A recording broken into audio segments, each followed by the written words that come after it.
Let's get into the beginning of this. I think the opening, like the cold open it's a cold open. I don't have to explain that it's before the title. Wait, what's a cold open? It's everything that happens before the title of the movie. And here's ours. I finally watched. I finally Watched. I finally watched. I finally watched. I finally Watched. Hey guys, welcome to another episode of I Finally Watched. I'm Milan. And this is David. And today we finally watched A Star is Born. So apart from like the Oscar nominations and the song, Shallow, that's the name of the song, right? Shallow? Yes. Okay. I knew nothing about this movie. I've never seen any of the past renditions of it, the other three. I think they came out in the 30s, the 50s, the 70s, and now 2018 is this one. But I kind of had no idea what was happening. I didn't know who the star was. I didn't know who was being born. Was it Gaga? Was it Cooper? Was it both of them? In a way, it is. It's both of them, isn't it? But It's her. but you know, I went in this kind of blind, and I'm glad I did because it was like such an emotional roller coaster, and I just really liked it, kind of like from start to finish.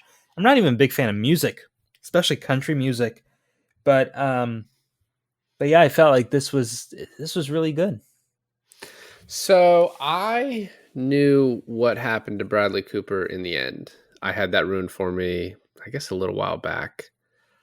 And I think that was actually probably helpful because I think it would have like gutted me. Oh, it gutted it gutted me. Even though I was like, it's so funny because we talked to, like we called each other after we finished this. And well, after I finished it, you were still watching it, but I was like, oh man, I cried within the first 20 minutes. And then you mentioned you cried within the first 20 minutes when she got up on stage for the first time. And I was like, we were wondering, why is that such an emotional part, Yeah, no, I like cried like a fucking baby when they first sang that song, and I like it doesn't even make any sense. And I even like wrote down, I was like, why me cry? Why water come out of my ears? what is the salty discharge? Yeah, but no, I was like, it's kind of preposterous that they would, the first time they ever tried to sing this song together, that they would just fucking nail it in this way. But like at the same time, it just like it worked, right? And it worked on you and it worked on me. And what I think is also about this movie is it's like so conventional, but it's just done so well, right? Yeah, like it's I get what you're saying. Yeah, it's like it's new. It's 2018. It has all the flares of a new movie, but it's like it's just kind of this endless, not endless story. It's a timeless story. endless. It never fucking ends. It is a long movie, but yeah. It actually didn't feel that long to me though. It's like 2 hours and 15 minutes, but I was able to I watched it like 1.5 times just today, while working at the same time. So it's like a very conventional story. It reminded me a lot of, and I'm not saying it stole it from this because obviously this movie, is It stole it from the other Stars Born. very old. Well, I don't know. We haven't watched that one, so maybe it changes slightly. But the movie Crazy Heart with Jeff Bridges, which he won. Oh yeah, he won an Oscar for. Have you seen that? No, but I've heard of it. I know kind of what it's about. I can see that. I mean, so Jackson Maine and like the Jeff Bridges character are like very similar. Drug problem, older country, like hard rock, like rock / country, but mostly country like artists. I guess Jeff Bridges was like completely country, probably. Well, that actually that explains a lot because I thought it was Jeff Bridges in the Barbra Streisand one and not Chris Christopherson. So there you go. Slightly different. I think this one is a lot better of a movie overall. I think Jeff Bridges, his like Oscars deserved. He did a great job in the movie. But what's also interesting about this movie is like throughout it, I was like, this movie's kind of it's playing it very safe throughout the entire movie. Like he never does anything like too awful for like the first hour 45 minutes, and then you have the Grammy scene, which I did not watch. Either time I watched this movie, I fast forwarded through it because I could not handle it. But how did you? Oh, so okay. So first of all, I want to get at something out of the way. How exactly did you get the ending ruined for you? Someone was just like Bradley Cooper dies in the end. So Oh, I didn't know he killed himself. oh, So at least that part of it was like a revelation. surprise! That's what his suicide note said. But like when as soon as like the manager, who is like such a fucking cunt, Yeah, like yeah. like We'll talk tells about him that. We'll talk he's about. responsible for everything, and like, you know, he's gonna bring her down, and like it almost ruined her career. And I was like, that's all bullshit. He's also like a terrible fucking manager. He is. He's a terrible manager, and what's worse about it is that she never realizes that he's the one who drove him there. I will say that the movie doesn't, like, at the end tell you that she's fired him, but she comes out with her hair back to her natural color, Yeah, wearing a very normal, elegant gown, singing in a very like normal way, which I know it's like it's kind of like a funeral, but it's really just like like a a vigil, public concert, whatever. vigil for him or But something. I think what that was the movie getting at, that she's like kind of put the manager and that type of stardom aside and is now going to do like more of what Jackson had in mind, which is also like kind of a thread in the movie that's like sort of explored, but not really. It's a weird thread because you could kind of say where Allie got herself to, like the height of her popularity in the movie, is how Lady Gaga herself got herself in the height of her popularity. But like as you know, she's calmed down now, um, kind of like the characters in the movie. I think it's funny because when you hear Lady Gaga's like Poker Face and Telephone and songs like that, it's kind of like what they were like the type of songs that they were shitting on in the movie. A little bit, a little bit. I would say Gaga stuff is at least a little bit more elevated than like ass like that in them jeans. I mean, they wanted to pick something real dumb, and they did a good job doing that. I love the scene where he's like, "You're embarrassing." She's like, "I'm embarrassing." And he's like, "Yeah, you're ugly too." Yeah, and I want to get to that part because it's like it's interesting her character arc, but it's not really an arc. You know what I mean? No, no, She's yeah, she is like almost just a foil for the Bradley Cooper character, but she does have her she's like a major part of the movie, but it is weird how like it doesn't focus on her arc of like, you know, becoming a superstar and then kind of giving into the like, oh, I'm gonna be. I mean, her manager wants to make her Britney Spears, right? Like right, platinum blonde, yeah. dancing, doing like, Backup singer, yeah, dancers, whatever. very sexual songs, not like the kind of like the just like this very powerful voice and doing kind of like a more like classical kind of, not classical music, but just like a classical singer rather Which than like is a pop star. which happens to like everyone, right? Like it's just now you just like turn on the radio and it's just one meaningless song after another. I'm accused of like not liking music, but I just really just don't like fucking music that means nothing, which I feel like is most of what's made nowadays. Yeah, I guess. I mean, I don't want to really get into that discussion. Like, there's good music still made. I No, think there's good music still made. I'm just saying the majority of it is so. I'm at the age now though where like it's like, yeah, I never thought it'd get here where you just stop discovering new music. Where you're just like, I listen to podcasts so much now, and it's just like new music comes out, and I just don't listen to it. Even like bands that I used to like, I like Yeah. don't seek out them. It's a really weird like place. I think it's also affected by the fact that like I don't have like a Spotify account, and I don't like, because everything's gone away from CDs and stuff. It's just like you should just stream everything now. Dude, Um, I'm like the biggest AC/DC fan, and I just didn't realize they had 2 new albums that I never even heard of. I guess you're not that fucking big, huh? Because I'm not that big of an AC/DC fan now. Let's get into the beginning of this. I think the opening, like the cold open before it's a cold open. I don't have to explain that it's before the title. is really well done. And actually, with that part of it, I was like, Wait, what's it Brad, called? Open? it's everything that happens before the title of the movie. And here's ours. But I think Bradley Cooper directing this, and this is like the first thing he's directed, and like you said, the way he opens it is like, I don't want to sound like pretentious, but I'm like, did he get help? Because this is really good. Yeah, I don't know. We'll find out with his next movie if he's just that fucking good, because this is his debut. It opens with this concert footage of him, and I gotta say, one like not surprising thing, but Shallow, I guess, is clearly the best song of this movie, but there are so many other songs that I'm just like, I want to listen to that. Like, that are just like, the music throughout the rest of it is so good. His stuff, which leans a little more country, and then her stuff, even Ass Like That is catchy, right? I didn't know he could sing. Did he learn to sing for this, or did he always know how to sing? So he had to learn to sing for this, and I read something that he like kind of took for granted, and it was like a lot harder than he realized. He's like, oh shit, not just anyone can do this. Yeah. So, so after his concert footage, though, her walking out of the I guess she works at a hotel, is what it looks like, or just like a very nice restaurant. I couldn't tell. Something like that. Her singing and I guess she's doing Somewhere Over the Rainbow, which I didn't really catch, but I read, and it's kind of a nod to Judy Garland, who played this character before. And I think in probably the 54 version. And she's walking up that kind of alley/tunnel. And then A Star Is Born. But I like the way that the camera hangs back and she just gets farther and farther away. And then the way the title comes up, I think, is like really good.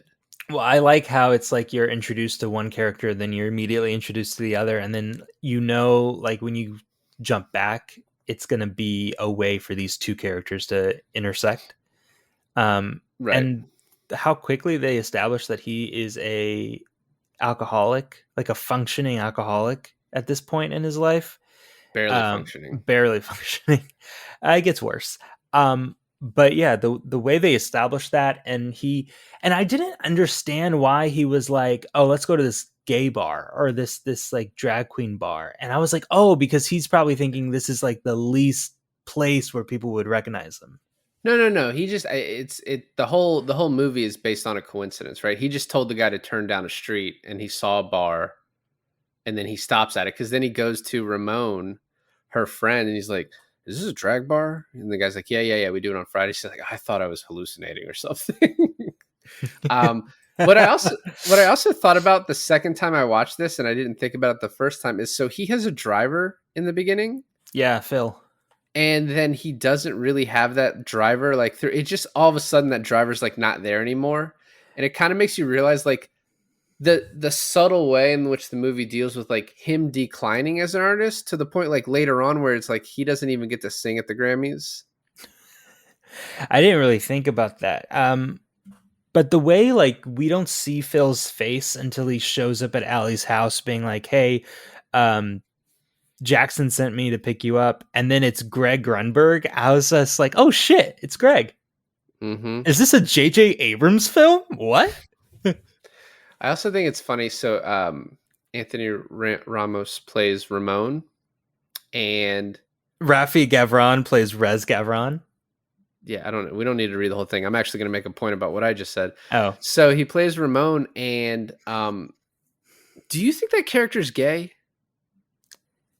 I thought that character. No, he's not, because he was in like a hotel room with like two women, girls. I guess you could hear the women giggling, right? Though, but he also has like, he had like very kind of flamboyant mannerisms.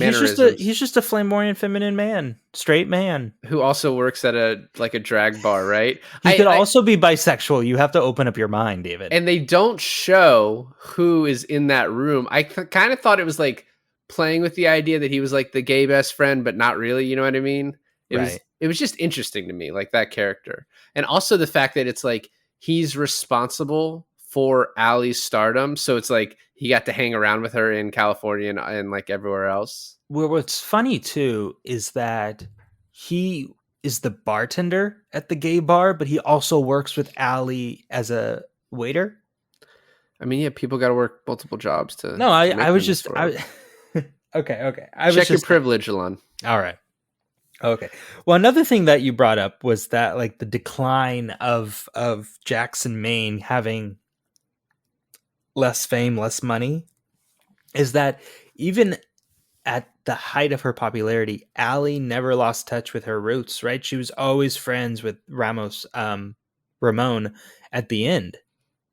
And No, and yeah, yeah. all of her drag queen friends and her parent or her father with his like entourage of drivers, there she never kind of lost her way, which is what I thought the movie was going to be about. Was like she gets to a certain point where she's like, he's like, you've forgotten who you are, I know who I am, sort of thing, but it never turned into that. Well, that's what I'm saying with like her like kind of not having an arc. There's one scene in the bathtub that we'll get to where it kind of feels like she might lose her way a little bit, but like never really. And she's also like super patient with Yeah, Jackson Maine the entire time and like his That- struggles. I think that's what makes her likable, even when she's like at her least likable, Mhm. is her patience and that she sticks with him.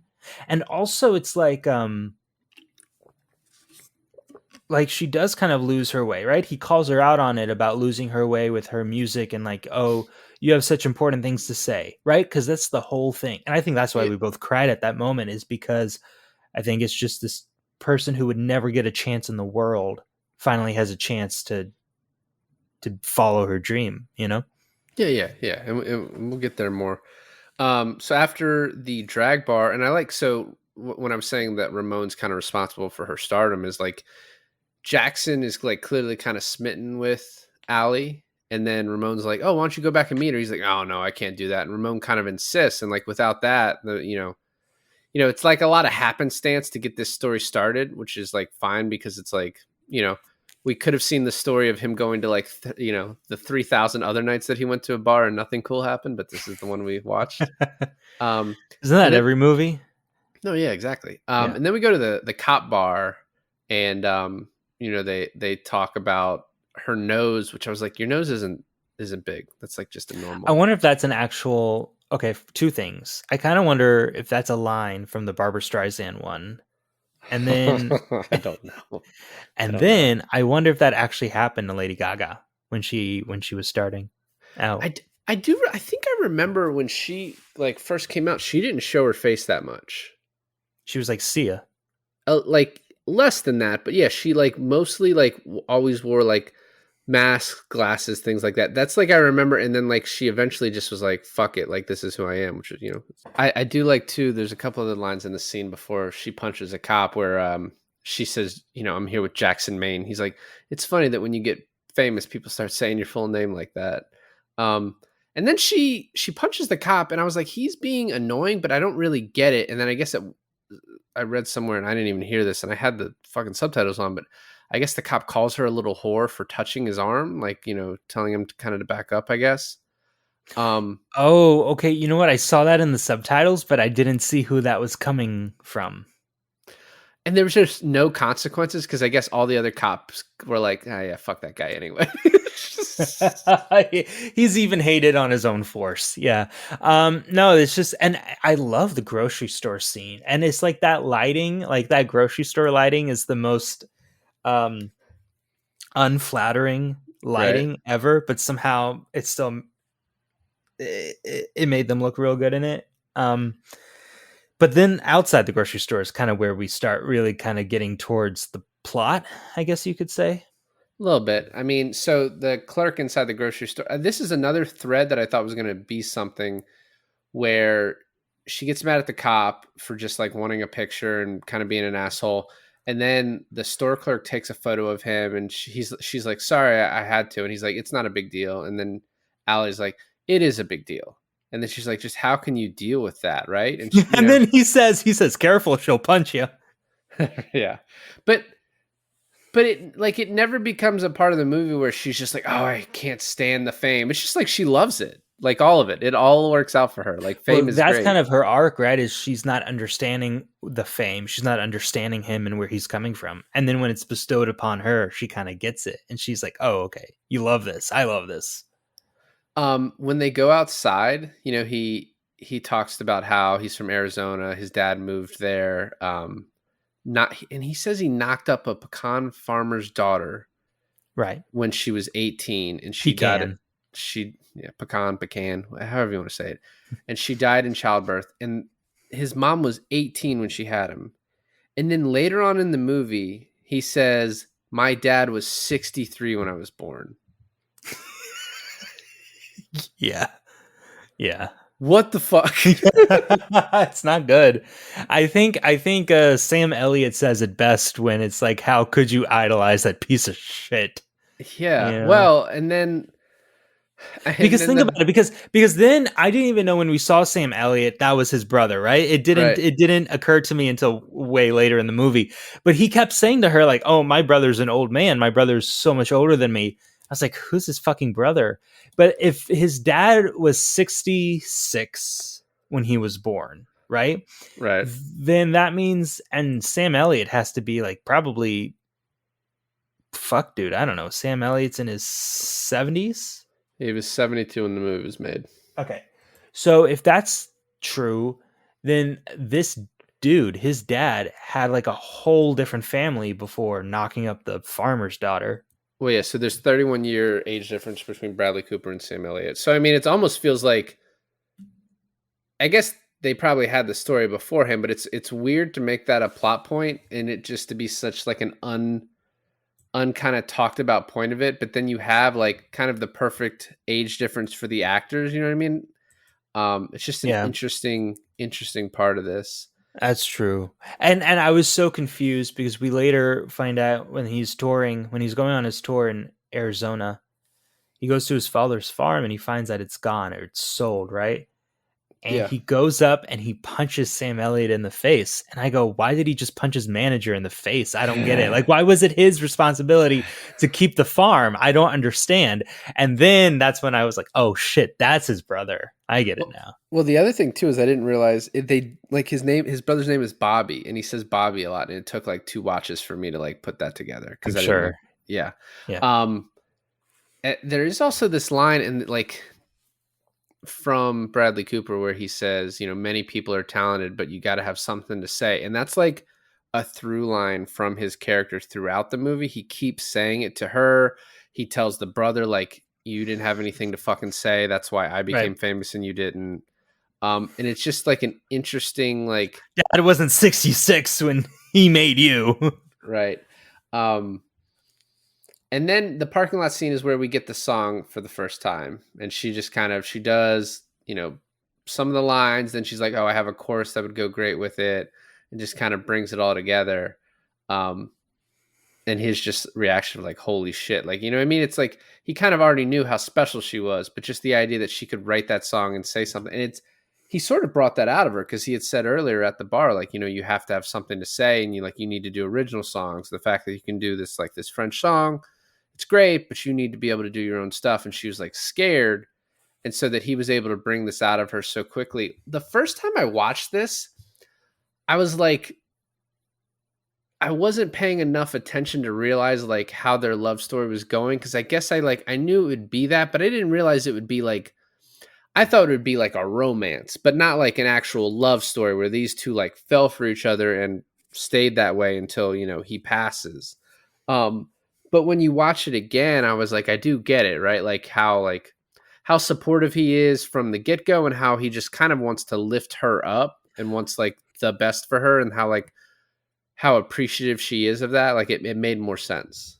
I was actually surprised the movie never got to a place where it was like, oh, she's a gold digger. She's riding his tailcoats to fame, or like, oh, he struck gold when he found her, and he's been like using her to write his songs. Like, I thought there was some sort of power dynamic that it was gonna like bring up, but it never did. It's just not that type of movie, and I was just looking for something that wasn't there. Yeah. So the next part of this is when she goes back home for just like a little bit for what seems like no reason. And Andrew Dice Clay, the comedian, is playing her dad. And I was like, that's kind of a choice. And then when you think about it, that character in another movie is normally given like a bigger role, has some scenes where she's like, you never believed in me or whatever. but he's not given a whole lot to do. He has like a couple tiny scenes. It's interesting you say that because he's like, "Oh, why don't you date him or something like that?" And she's like, "Oh, he's an alcoholic. You would know that, or you would know something about that, wouldn't you?" And this is another thread of the movie that I thought was going in the direction towards, is that he, like Bradley Cooper, turns her into an alcoholic and a drug addict, but that never happens either. Well, or at least like there's some scene where they address this, like the father and the daughter have like a heart to heart. There is a little bit at the end after when he goes to rehab, and she's like, this is my fault, but I just didn't understand what he meant by that. Like, why is this your fault? Because she became famous like completely without you. She met him. I guess you said, "Oh, why don't you go out with him?" But like, I don't know, that he didn't really have anything to do with it. So, and then we also find out about his hearing problems, and then we get to the scene where he sends his driver, and basically the driver's like, "I'm not allowed to leave, so I'm just going to be here." And I love when she goes to work, Yeah. and the guy is like, "You're late." And she's like, "I'm what?" And then Ramon is like, so he sent the driver to follow you here? And she's like, "Yeah." And he's like, "You mean from your house to your work?" She's like, "Yeah." And then she's like, "Oh, fuck it, I quit." And it just sets up like, okay, why the driver is like right there ready for her to quit and like just go. And then the whole private jet scene and the backstage passes and everything like that is awesome. No, it is. Yeah, it's really good. And the fact that Ramon was just like, "Yep, I'm coming too." Like, no questions. Like, I'm getting on this flight. And I love how she's like, "Yeah, well," she's like, "I'm never coming back." And then Ramon is like, "I'll be back, Roger. Like, Yeah. don't fire me." I still might need this job. So she gets in a car to a plane, flown immediately to this concert. And they, he sings a bunch of his songs, which are really good. And then they sing "Shallow," which made both of us cry. And it was like, this was like the big moment of the movie, them singing that song together. They don't do it again. Right. At least that we hear. We see some montages right after this. So then after the concert, they like are about to get really hot and heavy. And I like how she's like, "I need a minute." And then she starts wiping her pits and she just sticks it down her pants to like clean up. And she comes out and he's just like completely passed out. And I expected, because Sam Elliott is there, I expected him to kind of run her off, because that's another trope in these movies of like, Yeah. you don't want to deal with this. You're not needed. Da, da, da. But he's like, "Hey, this is the reality of what this is." And he's also like, "I've never seen him better than when you're here," and like kind of smiles at her. And I was like, that's just like such a nice change of pace to these movies where you have like the jealous manager who's like, "I want you out of here." Yeah. I appreciated that. I didn't get that it was his brother at this point. So yeah, I thought it was just this very caring manager type of guy. And then he sends her back. They bang the next day. He sends her back home, but then immediately comes to her house and is like, "I want you to just come on tour with me." And it's like, why did we need her to go home?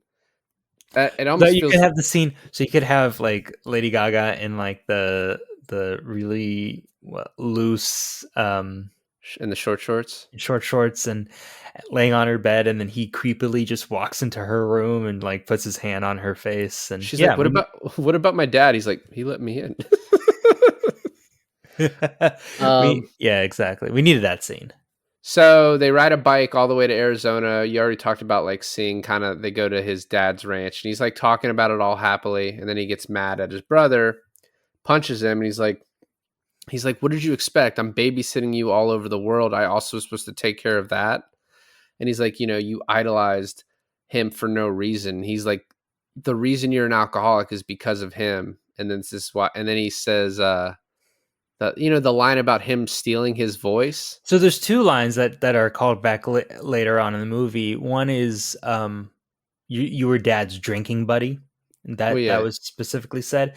And then the other one was stealing my voice. And he's like, "You didn't have anything to say, blah, blah, blah, blah, blah." But then I was like, Bradley Cooper does not sound like this. And he does sound exactly like Sam Elliott. So when Sam Elliott signed on to this, Bradley Cooper was like, "Hey, I am like going to be affecting your voice for this movie, just to like let you know." So it seems like that was almost kind of either that was like planned or like added in after the fact. But I like that part of it. And then he's just like, "Yep, I fucking quit. I can't deal with this anymore. I'm out."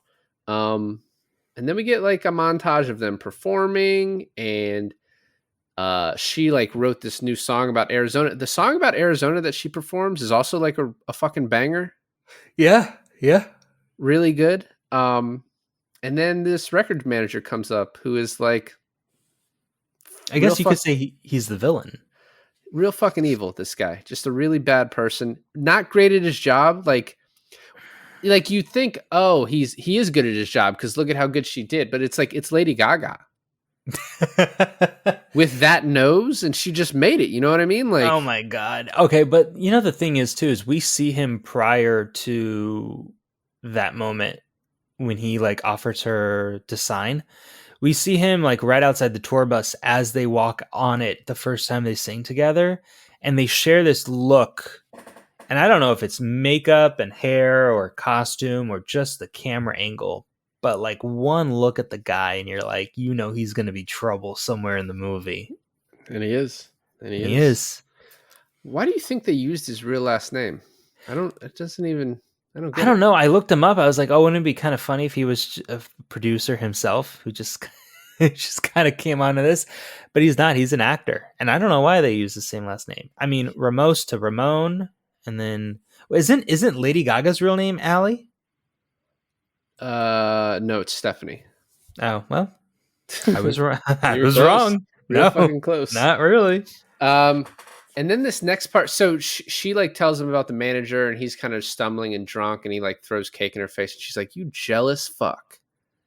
And then the next day, he like invites her to Memphis, and you think like this is going to be the plot where he's jealous about her getting a manager and her becoming a bigger star, and It's not. He's never jealous. No, And he the actually takes her to go to the studio with the manager and like helps her in the booth and like helps everything about that. Yeah, which is funny because when he says, "Hey, do you mind if I help?" and the guy's like, "Yeah, please," his line is like, "Yeah, sure, go for it," or something. It's something like along the lines of like, She fucking sucks. So yeah, do I something. don't know, yeah, or like, yeah, try, but you're not going to be able to, I don't believe that you'll be able to help or whatever. And she does, obviously. But the next scene where he like invites her to Memphis and she says she can't come because she's got to stay here for her thing. You think he'd be upset, but he's like, this is probably the most memeable lines from the movie where he's like, "Listen to what you just said.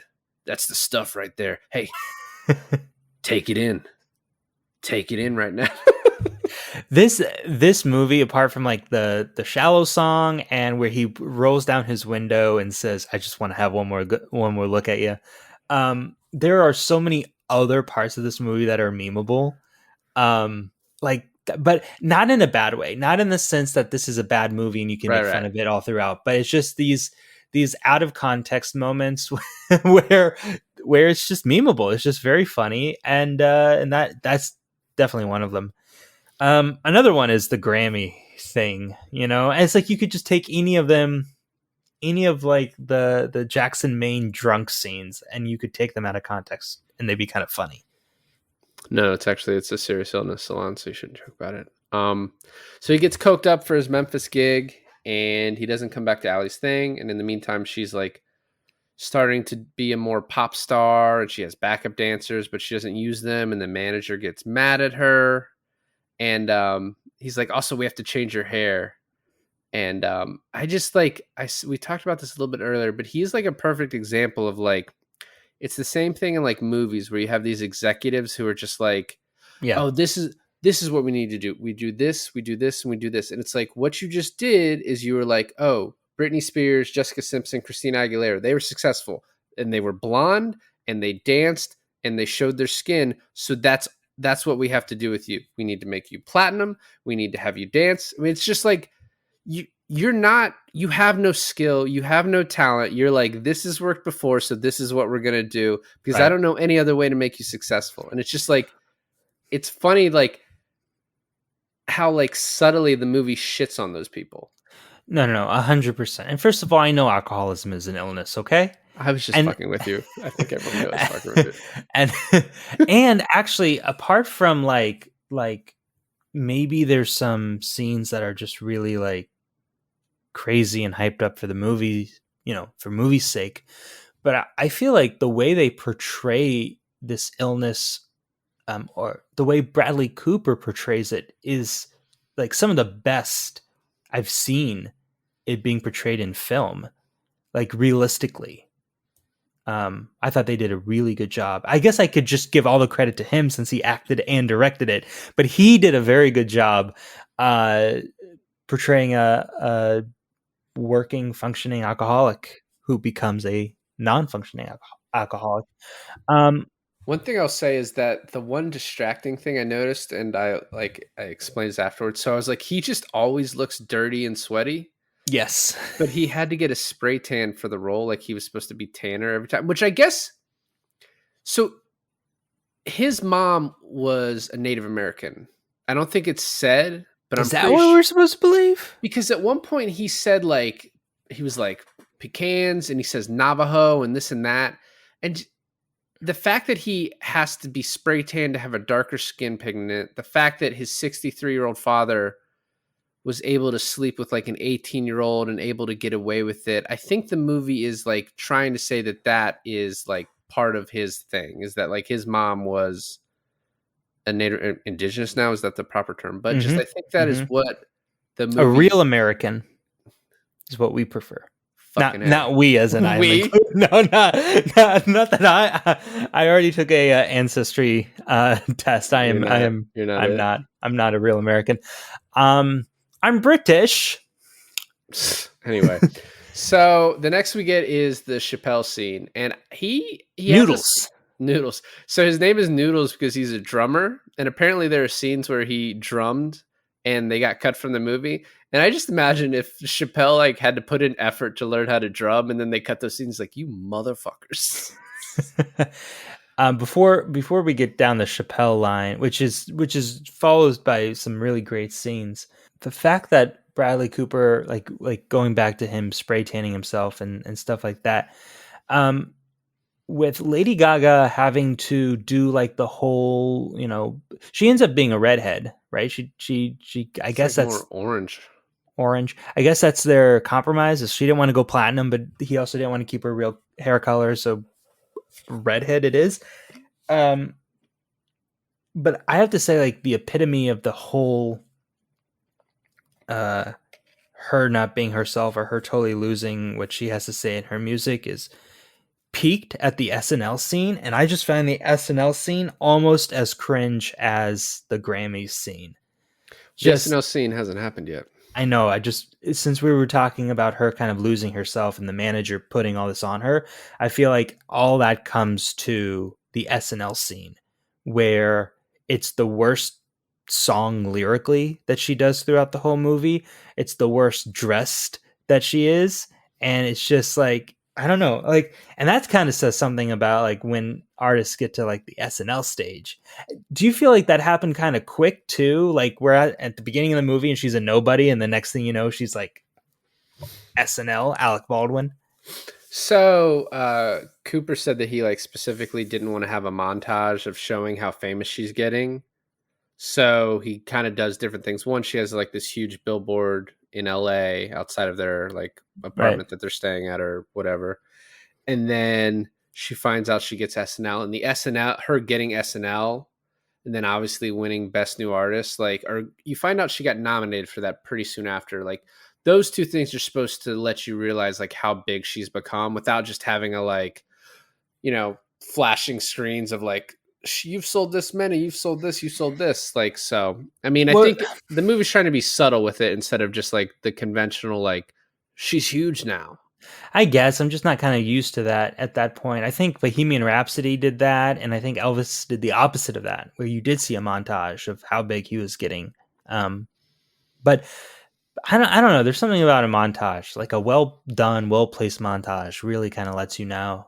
Well, they had a singing montage when she was performing with him. That was a good one. I like that too, because when Jackson Maine starts out at the beginning of this movie, he has this huge crowd. I mean, it's like a festival-sized crowd, right? Yeah. And then you assume that it's they all come only for him, because there's no one else on the marquee, right? But Yeah. then when you first see her sing solo, it's like a pretty small get. It's like a House of Blues type of venue, you know?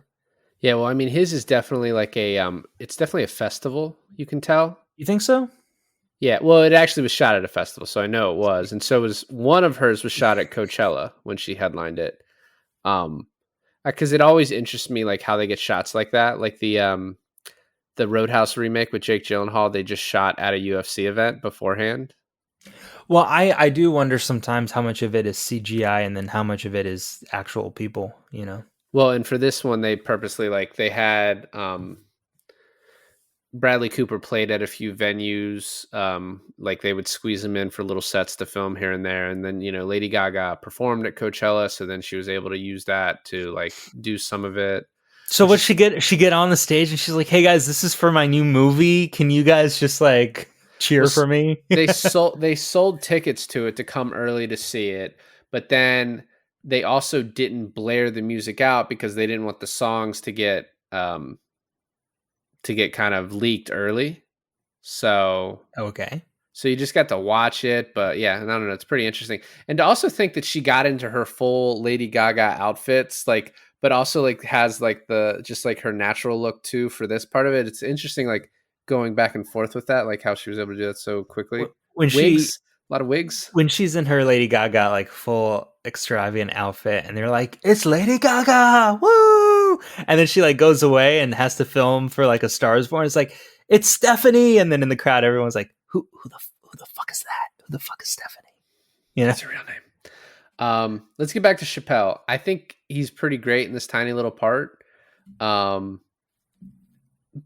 scene right when she shows up though, and she's like really mad at him, and she's like, "I'm not gonna look for you anymore." I thought was like gonna lead us down a road where eventually they break up, and once again, does not. There's a lot of thinking and roads that don't go anywhere. And it's not like they don't go anywhere. It's just that they pivot in a direction where it's not usual for a film like this to pivot. And it's interesting, right? It's refreshing because you think, "Oh, this is the decline of the relationship," but their relationship only declines after he dies. Yeah. Also right after, like in this same scene, he like gets a guitar string and proposes to her, and I was like, it feels like she's being forced into this a little bit. Like she's just it's all happening so quickly. And they're like, "Oh, let's go to this. We'll go to this place." And he's like, "It's got a magical quality," and she's like, "Yeah, fuck it, whatever, let's do it."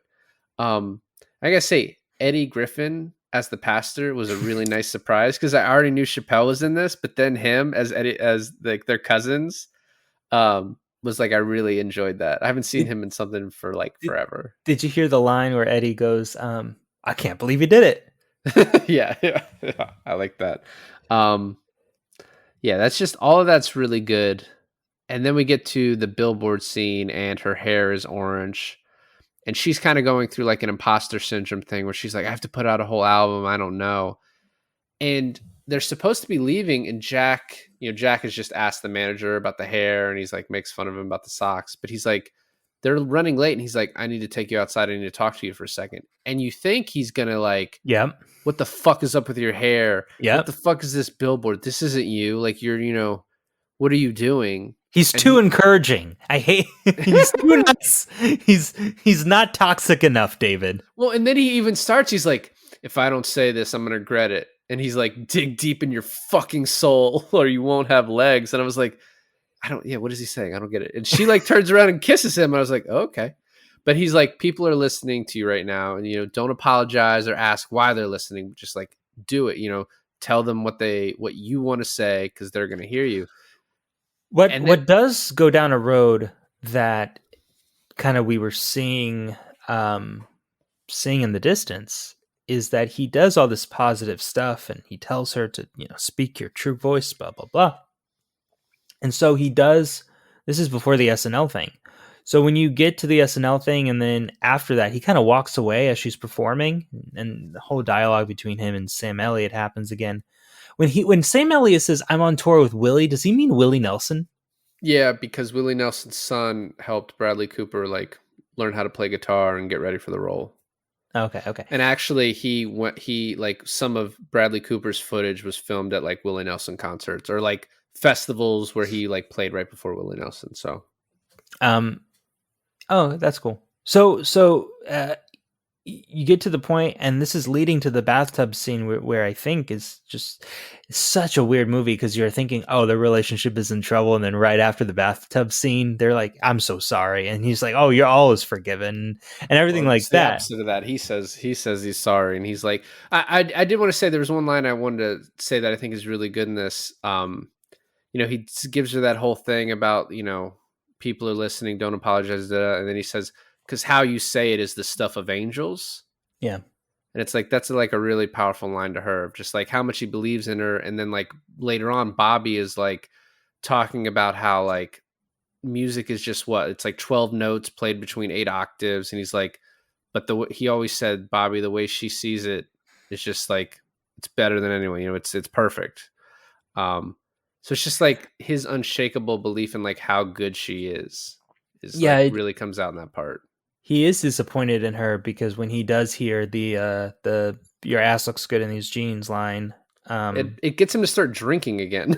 He hadn't drank since Memphis, since Chappelle, oh, and is that he's what like, happened? yeah, he hears her sing it, and he immediately walks over to get a drink.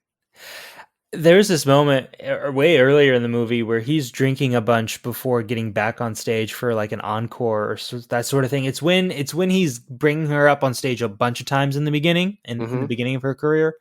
Um, she gets nervous because she has to play this original song, I think, right? This like new song that she It's wrote the in Arizona one. the Arizona one, right?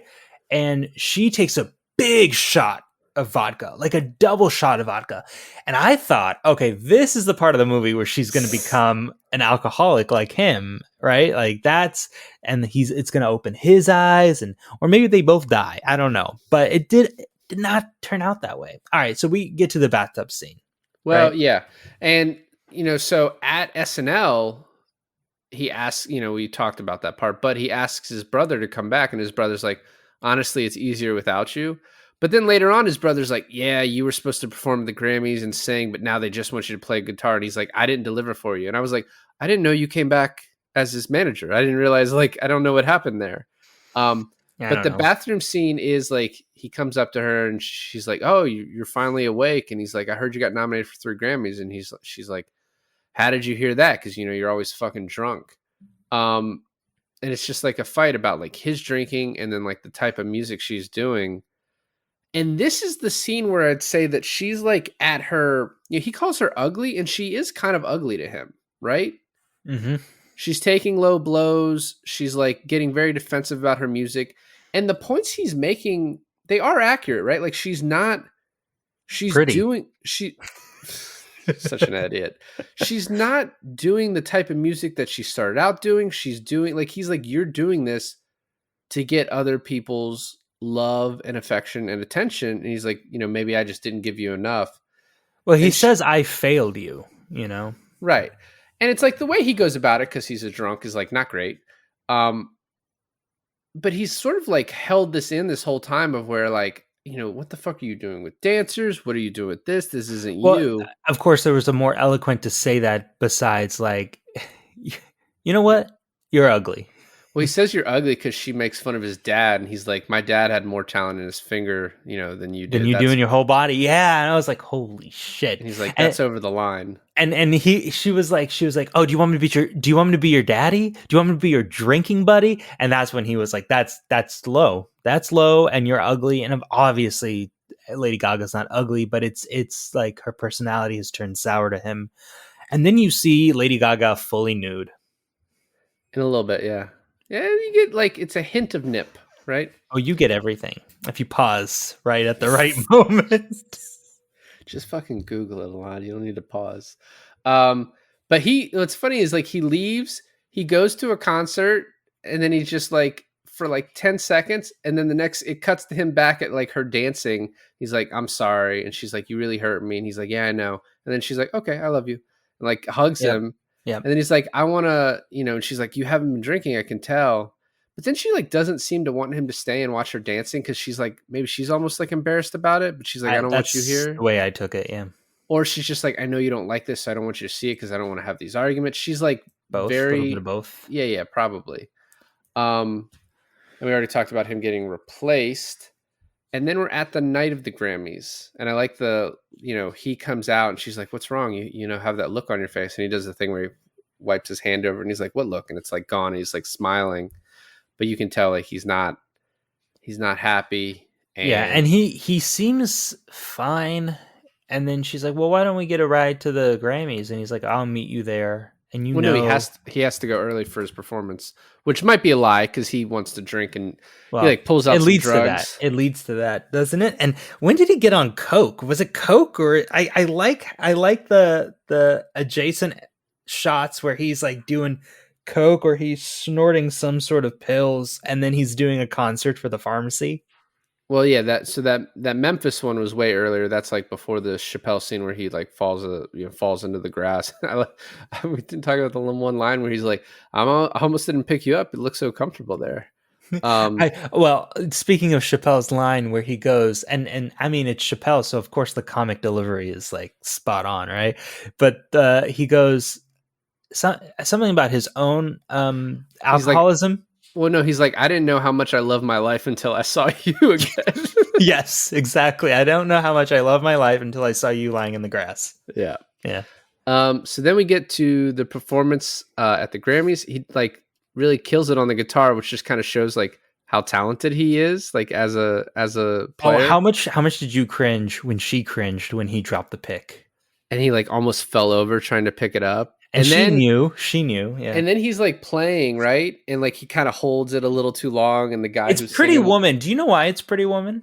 It was a Roy Orbison tribute, is what they said. Like it was a very short line earlier. And so I guess the guy that they had singing it kind of sounded more like that. There's a moment in that song where it's just the vocals in the beginning kind of setting up the chorus, and then he comes in with the strong guitar, and the way he just holds that one note and it like brings all the attention to him, you're like, oh god, dude, stop it. And then he doesn't do it, right? And you're like, oh, okay, like we're not gonna, it'll be fine. And then she wins. It gets so much worse. And she like kind of walks up with him. She's like, just sit here. And he's like right off stage. He's just talking to himself. He's like, I should go up there. I should go up there. You know what's so interesting is that the way they mess with the sound for this one is that we as the audience could hear him as if he was like directly in our left ear. Right. But no one, including her, probably couldn't even hear him because, of all the cheering and stuff, right, on a huge stage. But because we could hear him like right there, it was so much worse for us. I feel like, And as soon as he started walking up, I just hit 15 seconds forward. No, that's when you did it, when he started walking up. So did you know he pissed his pants? I think I did, yeah. And then he fell over. And then the dad and one of the drivers takes him back. And the dad's about to like hit him. And the other guy's like, could you back the fuck off? Like, what are you doing? Like this is like Andrew Dice Clay's like one thing is like, I'm going to beat this motherfucker up. I can't believe you chickened out on that part, but yeah, he pees himself and then he like is thrown in the shower and yeah. Yeah. I mean, I gathered what happened. I couldn't watch him standing up there. It just was like, it was too awkward for me. I like how he looks at, you missed this part probably, but he looks back where she's blown up on the big screen and he goes, oh, look, you're up there. And she goes, haha, yeah. like, please stop. You know what this reminded me of too, is that like, everyone who is an alcoholic, and who has had to go to rehab has had this moment. But it's your lowest, it's your rock bottom. But he had it in the most public way, which makes it so much worse, right? I mean, not for the individual, I assume. Like if your rock bottom is your own rock bottom. It's your rock bottom, but not everyone knows about everyone else's rock bottom, but everyone knows about this. This moment would have gone viral. Everyone would have seen it. Yeah. And I'm actually shocked that there wasn't more repercussions to this, but it was kind of, yeah. I mean, didn't slap anybody, so. It was like two. So we next get to rehab, which is a very truncated part of this movie. You know what I mean? The whole thing lasts like 3 minutes, maybe like 5 minutes. But he goes to rehab. he goes to a meeting without his book and he's late. But then like the next scene, it seems like he's doing a lot better at rehab, and the guy's like, he has this conversation with this guy who like the Yeah. guy that's running it, and he's like, yeah, I tried to kill myself, and he must have tried to kill himself at 11 or 12 years old, maybe younger, because his dad was still alive. You say that, but I actually thought that his whole backstory about his dad dying when he was 13, I thought it was a lie at that point. Like, I thought he was kind of bullshitting everyone. I don't know, but he tells this story about, if you believe it, trying to kill himself at that young age, and the fan breaks and falls, and they start laughing, and then he's like, my dad didn't even notice. It stayed there for a year and a half. The fan just stayed on the floor. You're fucking sad, dude. And then there's a line in that conversation where he's like, yeah, they say I'm going to lose my hearing, because that's a huge plot point throughout the movie too. Is he has tinnitus and he's going to lose his hearing because he keeps hearing the buzz. And the guy who runs it, who he's having this conversation with, has hearing aids in, Right. and his brother wants him to get hearing aids. And now that scene where his brother is trying to get him to have implanted hearing aids makes so much more sense, me knowing that it's his brother and not just the manager. But anyways, but I like that what the guy was like. He's like, you know how that is with the hearing aids, and he's like, what do you have? He's like, I have what you have. He's like, but what do you have? Right. It kind of reminds me a little bit of Sound of Metal, because that movie basically takes that one issue of like musical artists like Don't losing ruin their Sound of hearing. Metal for me. I haven't seen it. I'm not going to ruin it for you. The entire plot of the movie is a guy losing his hearing. He's a musician, and him having to deal with that. Okay. So it's just this part of that movie, but just like blown out. It's very good. You should watch it, or just wait 2 years and we'll do it. So then Allie shows up to rehab, and she's like, are you going to come back home? And he's like, why would you say that? And I was like, yeah, Allie, why the fuck would you say that? And she was like, basically like, well, you were drunk the whole time. I don't know if you'd like me when I was sober. And I was like, that makes no sense, Lady Gaga. That makes no sense. I get it. It makes a little bit of sense, because if she thought that he was drunk the entirety of their relationship, then he might not like her when he's sober. But like he said, he's like, I wasn't drunk the entirety of our relationship. We had good moments where I was sober, which I don't know. He seemed pretty drunk the entirety of the relationship. Well, I mean, when you're an alcoholic, in the morning when he woke up, there's hours. She shows him the love song that she found, and he's like, I thought maybe you'd find it he says, when you came back to you, basically saying like, you're not yourself right now. So it's another like very subtle, like plot point, dealing with that part of it. Yeah. And she just kind of eye rolls and then says, well, I found it. And she, like I said, the fact that she changes her hair in that last performance, I think is a little bit addressing that she did kind of come back to what Jackson thought she should be. What you're kind of led to believe is the true her. But the movie doesn't like overly like dramatize that part of it. Everything that happens at this point after he comes back home from rehab. No, I should say this, because him playing with the dog is super sweet. And so let me just say this. Everything that happens after him playing with the dog is horrible. I hate the rest of this movie. And it's only like 15 minutes left of the movie at this point. Well, one thing before he leaves rehab is he's, tells her he's sorry, and he's like, I'm embarrassed. I embarrass you. And he's like crying, and she's like, it's not your fault. It's a disease. And then there's a wide shot, and there's just another woman sitting there. And I was like, she's just been here this whole time. Like, oh, fuck, should I walk away? What do I do? Do I draw attention to myself? I like how his biggest worry is not, hey, like, do you hate me? And like, he's like, your dad hates me. And she's like, my dad loves you. Which is not true. It's not true. And I think it's something that every husband or wife has said to their spouse about their parent, their father-in-law. Taylor told you that? Yeah, maybe. Actually, her parents do love me, so that's okay. So she wants to take Jack on tour, and the manager's like, there's no way that's going to happen. She's like, well, then just fucking cancel the tour if you can't make it happen. And he kind of runs out. And he's like, I'm going to be like every Twitter user and make him kill himself. Yeah, and apparently the scene where he's telling Jack off about his alcoholism and how he's going to bring her down.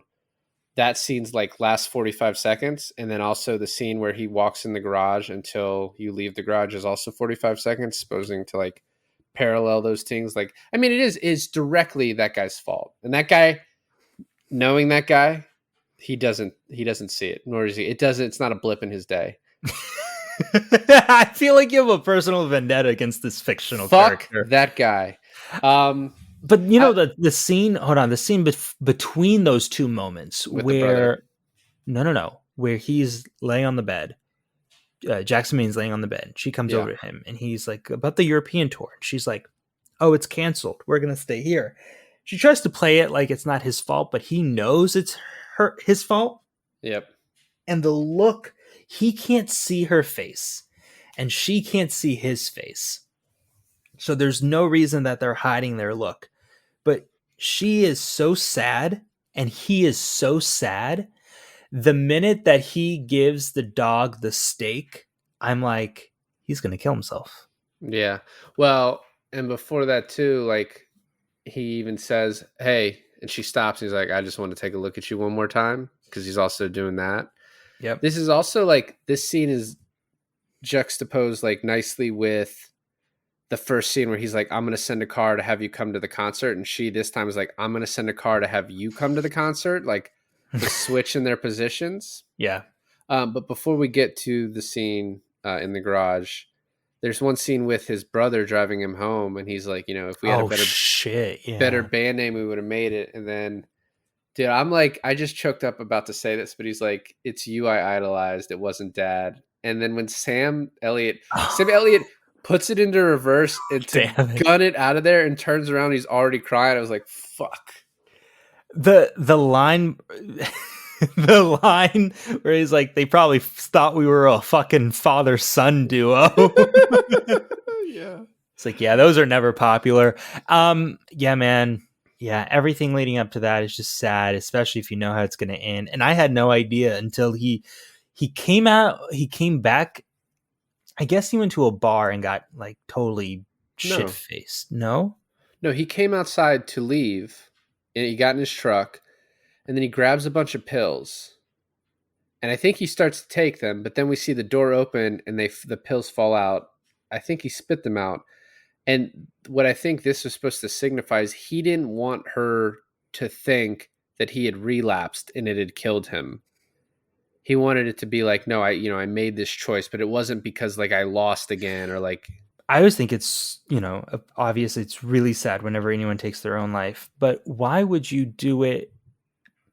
Not that I've ever thought of doing it, but I just never could understand. Why would you do it where your loved ones could find you?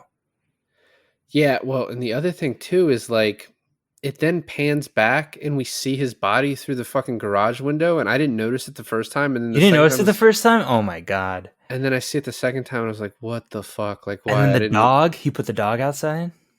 He left the dog inside. The dog somehow broke outside. No, I think he left the dog inside when he thought he was going to take his pills and then die in the truck. But when he went back into the garage, he let the dog out because the plate with the steak was also by the dog outside. That scene just goes on for so long when like he gets out of the truck with his belt off and you just know at that point. And then we're just on him for so long. And then it just stops on his face as he's just considering it. And then he shuts the garage door. It focuses on this like what looks like a tool on the toolbox when he's putting his hat down.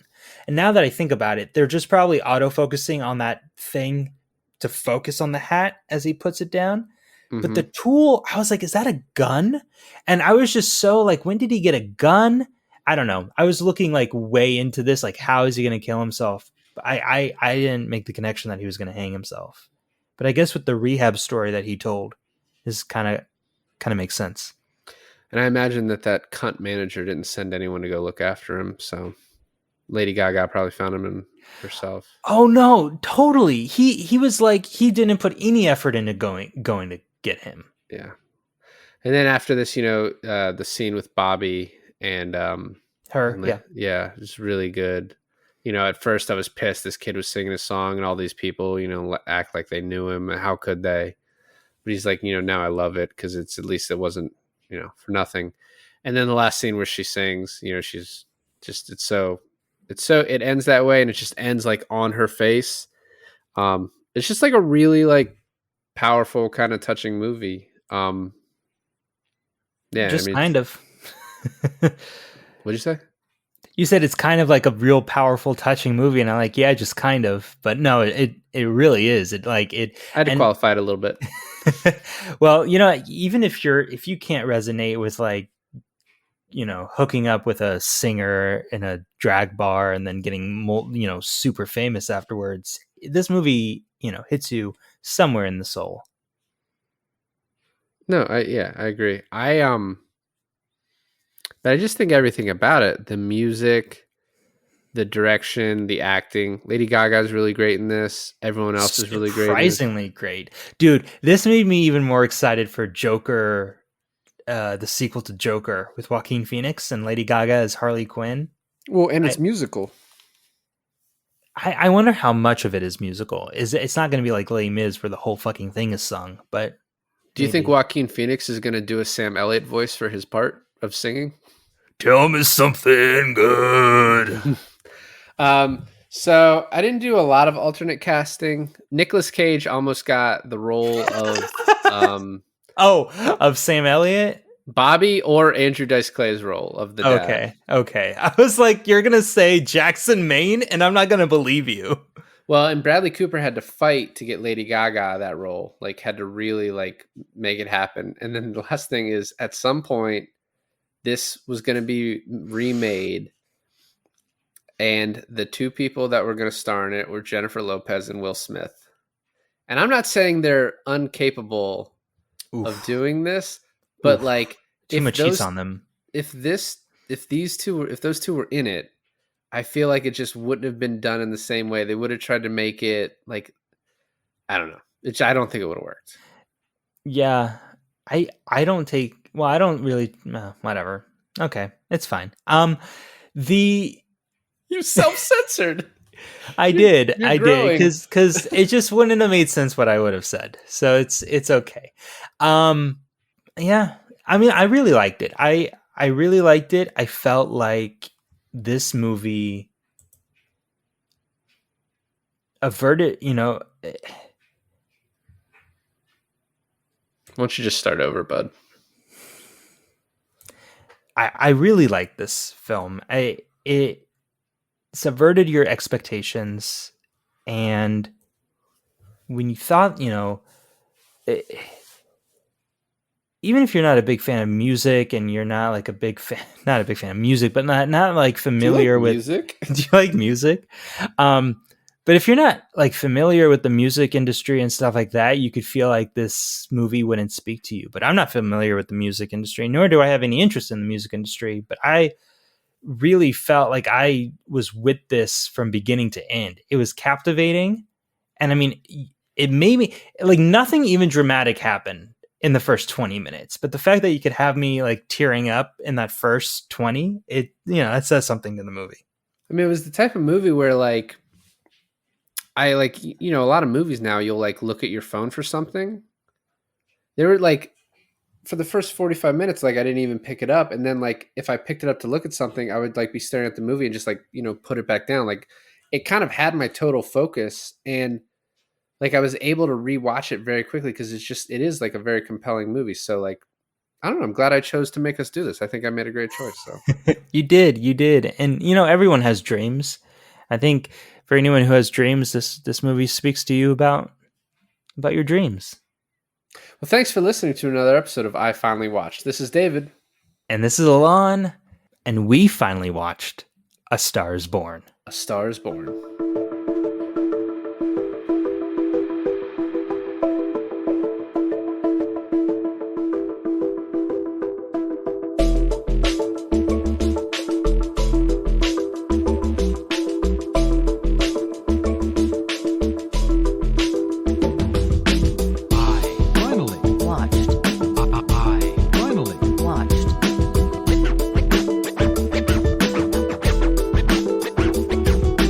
I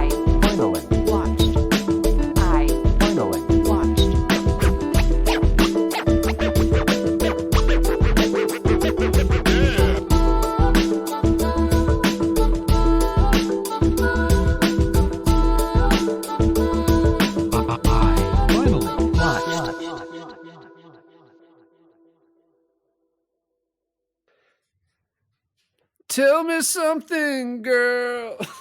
I'm shallow. Sha la la la la la la low.